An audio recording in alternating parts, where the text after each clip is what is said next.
I cannot stand Mr. Baseball. Oh, you son of a bitch. I knew it. Here we go. Yeah, I tried to throw a little bit back. Love that logo, love that jersey, love that color scheme, everything about it. Welcome, everyone, to episode 75 of the None Other Sports Podcast. This is home of Sports Talk for the Average Joe. My name is Jason. I'm David. And welcome aboard. Hey, let's start this off in tribute to the great, legendary game show host and celebrity golfer, Bob Barker. The price is wrong, bitch. All right. I just had to throw that out there. For those of you listening, I have a Bob Barker beating up Happy Gilmore golf towel that I showed to the screen for those of you not watching on YouTube. I'm going to be completely honest with all of you. I am recovering from COVID.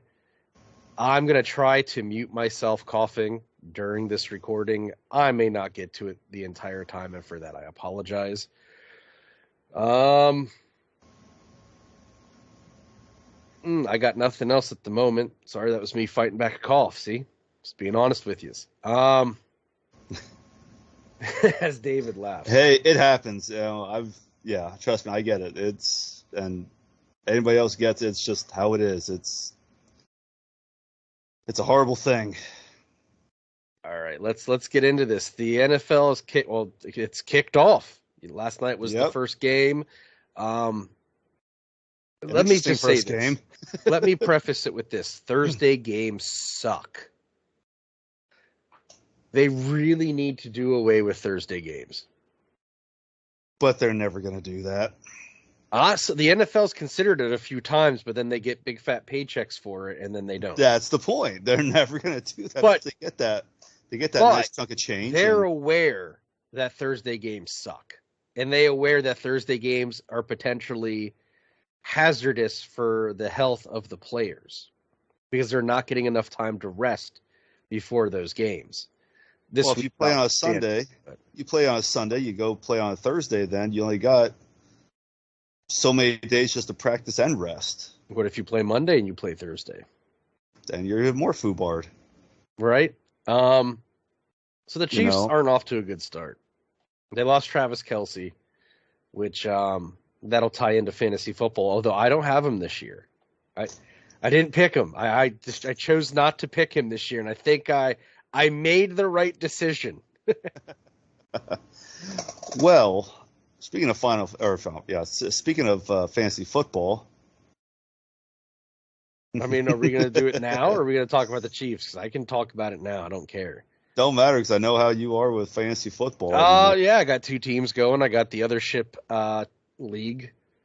That one I'm projected to finish third, and I have my office league, which is even better because now I'm back in that unit. Let me see here what I'm projected to finish in that league. I had to go back into my Yahoo account. Give me 1 second here. Let's say maybe the normal second, like you always do. I almost always finish second. And that's my point. It's like every time we talk, it's like, I finished. What the hell? That's all I hear. I don't like how they have this set up now this year, so just bear with me here. Oh God, I love changes. Gotta love it. I don't like Yahoo. I actually prefer ESPN. Let's see here. Yeah, I'm projected to finish second with a 9-6 record.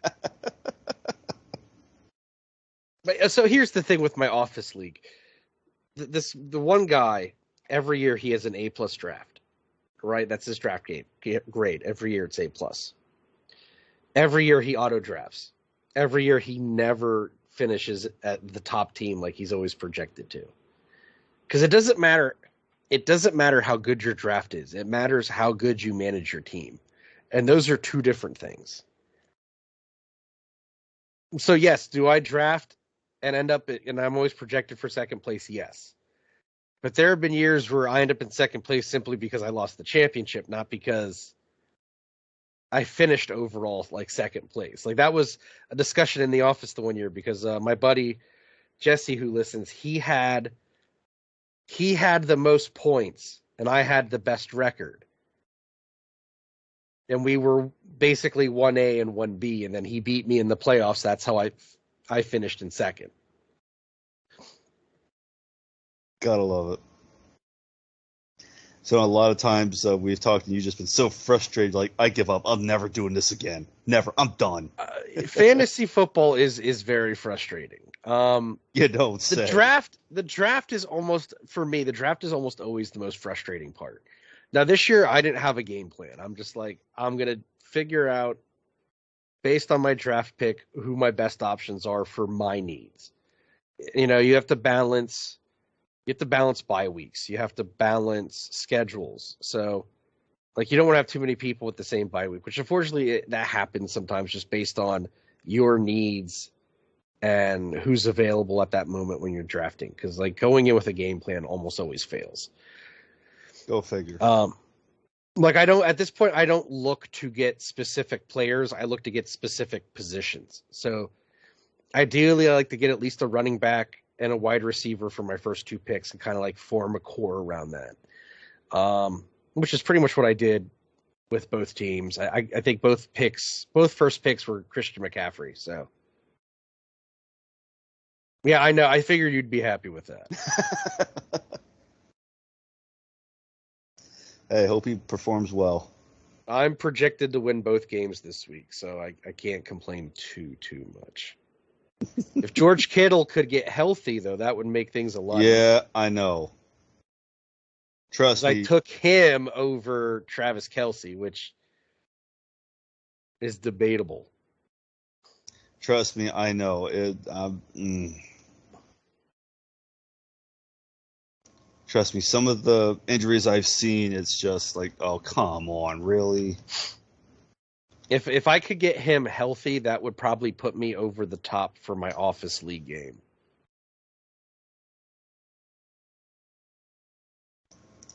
Well, right now, according to NBC Sports, he's questionable right now. Yeah, he's still questionable for Sunday. I just looked.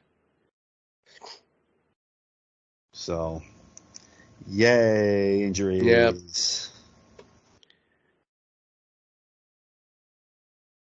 Yay. And you've pointed out to me here with us talking about the kickoff of the season that the NFL has a new kickoff rule. Do you want to get into that? I just don't understand why they need a fair catching for a kickoff. Well, what's the explanation for the rule? Basically, the kickoff is, for the kickoff. Now, I understand if it goes out of the end zone or you do a fair catch in the end zone, it goes to the 25-yard line.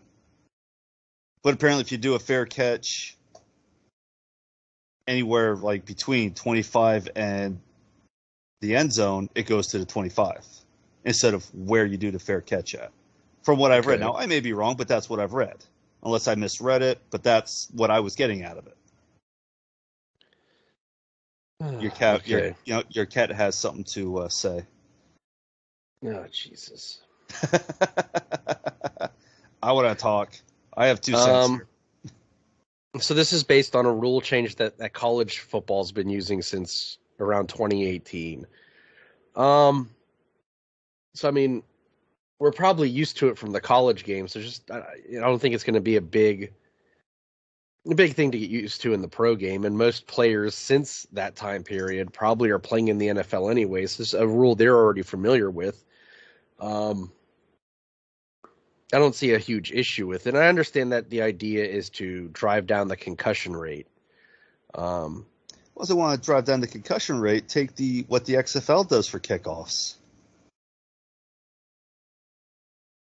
They do that. I mean, that I found more exciting than anything for kickoffs because I saw some really good returns just for that.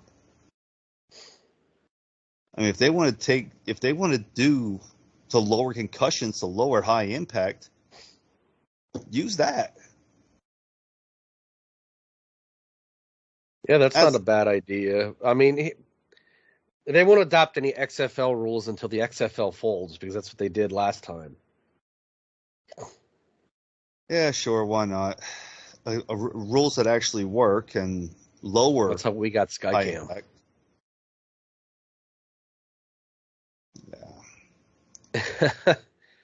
I mean, Skycam.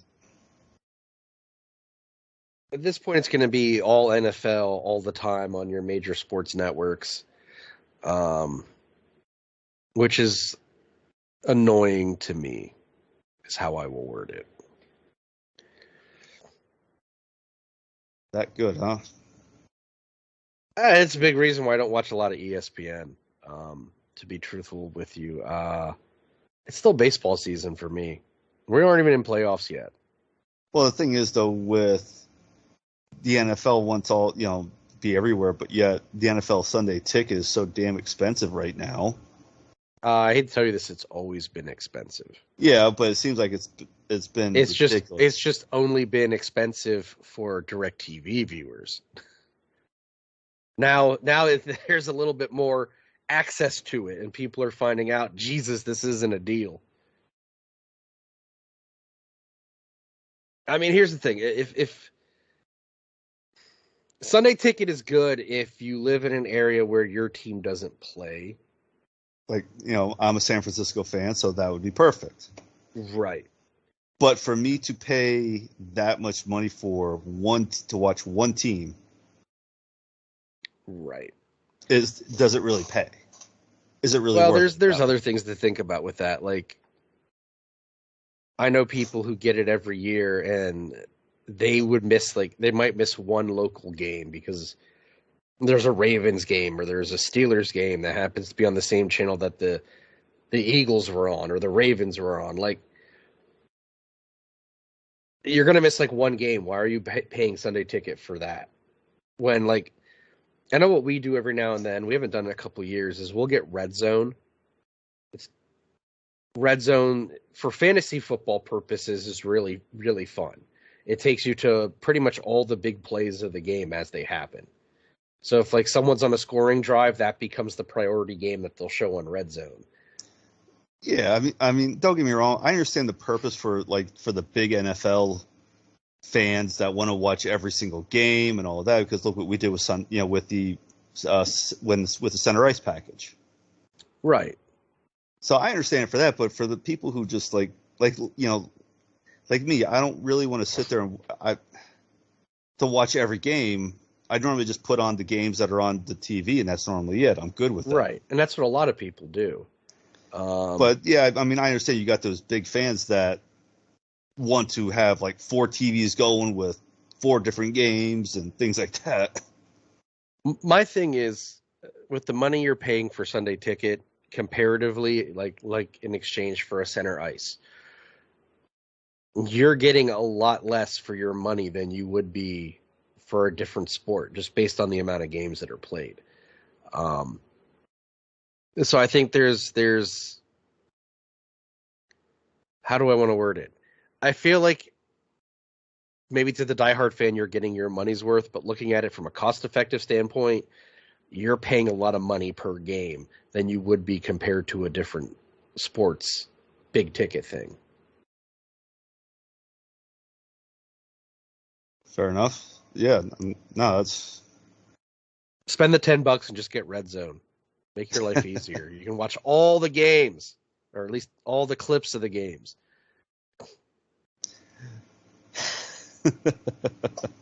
Yeah, RedZone is good for that. But yeah, the Chiefs definitely. I gotta be honest, I like it. I like RedZone a lot. I think it's super convenient. Oh, I've seen RedZone before. Yeah, I mean, I've seen it. Yeah, no, I enjoy watching it when it was on. When I had it. Yeah, it's nice. Yeah, let's go to the Chiefs and their bad start. Or do we want to call it the Lions' good start? Because this might be like the top of the season for the Lions. Yeah, it'd probably be the top of the Lions just because they just dethroned the Chiefs. In all honesty, I think the Chiefs are a good team, but they're missing a big weapon now with Kelsey being out. And Kelsey has always been a big part of that. Yeah, he's one of Patrick Mahomes' favorite targets. Exactly. Other things to think about, though. This is a team that constantly has to play under pressure. The Chiefs have And been very that's- successful, and that's why. But that gets to be exhausting. Even with this being the first game, they look tired. They don't quite look like they're that team. Like they're gonna have to get themselves and that locker room in order to be the team that's predicted to be the top team yet again. I mean, don't get me wrong; it's just the first game, getting the jitters out. And all Yeah, that. but if you're the reigning Super Bowl champions, there shouldn't be jitters. You got to come out firing. This should be like an old hat at this point. Yeah, I agree that you got to come out firing on all cylinders just to get going. And I mean, there was a lot of mistakes that were made last night. And it looked like the ignition wasn't turning over, is how it looked. Yeah, there's just a lot of mistakes, a lot of miscues, a lot of like, wow, this is it. This is the team. It was painful to watch, but I'm not writing their season off. They just got to figure out what's going on. Well, I heard just from watching some of the highlights and watching some of the other reports, a lot of false starts that weren't called. There's a lot of stuff that was blatantly obvious that just weren't even called for, that the Chiefs were doing. Right. So I always love some of the headlines. The Lions beat two teams, the refs, team refs, and the Chiefs. I forget what headline that was from, but yeah, I started laughing at that one. It's just the first game, so it's, right. Right, it is just the first game, and there's plenty of games to go around. Well, like you said, the Chiefs are held right now to such a high standard because of the success they've had, in prior years. They're pretty much, from what a friend of mine I was talking to with about it, basically he said he hates to see the Chiefs win because, well, they're turning into the Patriots. That's exactly what he said. And I don't think it's that bad yet. Keywords yet. And I would say Andy Reid is a far better coach than Bill Belichick. Here's an interesting side note. Andy Reid is one of those coaches that you'll love to be around, love to have, and actually deserves the wins. The Walrus. Because he is that type of person. So here's some interesting food for thought here. On the Athletics preseason power rankings that came out prior to Thursday's game, 4 of the 5 top teams were from the AFC, which tells you how tight the AFC is right now. What were the tops? Number 1 were the Chiefs. 2 were the Eagles. They're the lone NFC team in the top 5. The Bengals, the Bills, and the Jaguars. Jaguars up there. All right. The next NFC team isn't until the 7th ranked team, and that is the Cowboys. Ugh. So I'm going to go on a limb here. I think a lot of the sports writers are buying way too hard on the Jets. Well, they have Aaron Rodgers now, so... Aaron Rodgers is not the quarterback he was 5 years ago. You're not buying Aaron Rodgers at his peak. You're buying Aaron Rodgers on the decline. This is like Montana going to Kansas City. Favre? I didn't want to make the obvious comparison, but yeah, he's more Favre than Montana, but that was the obvious one based on Favre's trajectory and the teams he played for. Again, I understand except that Aaron went there without retiring. Right. I understand that Rodgers is going to have some really great weapons this year to throw to. I understand that. But his weapons are only going to be as good as he is as a quarterback and as a leader. And Aaron Rodgers has some leadership issues. He is not exactly a good team captain. I've heard that. I've heard that about him. And if you're a quarterback, you got to command your team. That is, you're the captain of the team. You're the one who runs it. I'm just going to say it. He doesn't have Big Johnson energy is what I'm hearing.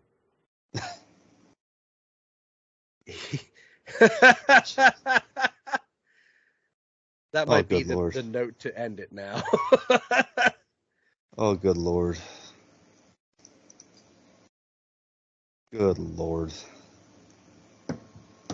Yeah, who knows how, it's going to be interesting how a lot of teams... They're a little too positive on the Jets. Just because he's got options and weapons does not mean he can use them still. You can have as many good players on one team as you want. That does not look mean at the Rams last year. Jack. That does not mean anything if you don't mesh together, like if you don't have that chemistry. That means nothing. So I don't know how many times I've seen where, of course, I always revert back to hockey as a result because I've seen it several times. Rangers of the 90s, they had all these all-stars and just could do anything. Well, if this falls in the same thing with the Jets, they have these great players, and all of a sudden they can't do jack. Well, they're great young players. It's not like they're free agents that they spent a lot of money on. They're young guys the teams had who just happened to grow and come along, and they're at a point where they should be really great wide receivers. But they're only going to be as good as the passes Rodgers can get off. And I don't know. I'm not buying in on it. Does he still have that magic? We will find out. We will. Football has started, and it's going to be an interesting season, I think. I think a lot of the teams that we are told are the favorites may not perform up to snuff. It's going to be interesting to see. It's going to be very interesting, I think. So on that note, you good? I'm good. All right. That's the end of the first. Cheers. We'll be right back.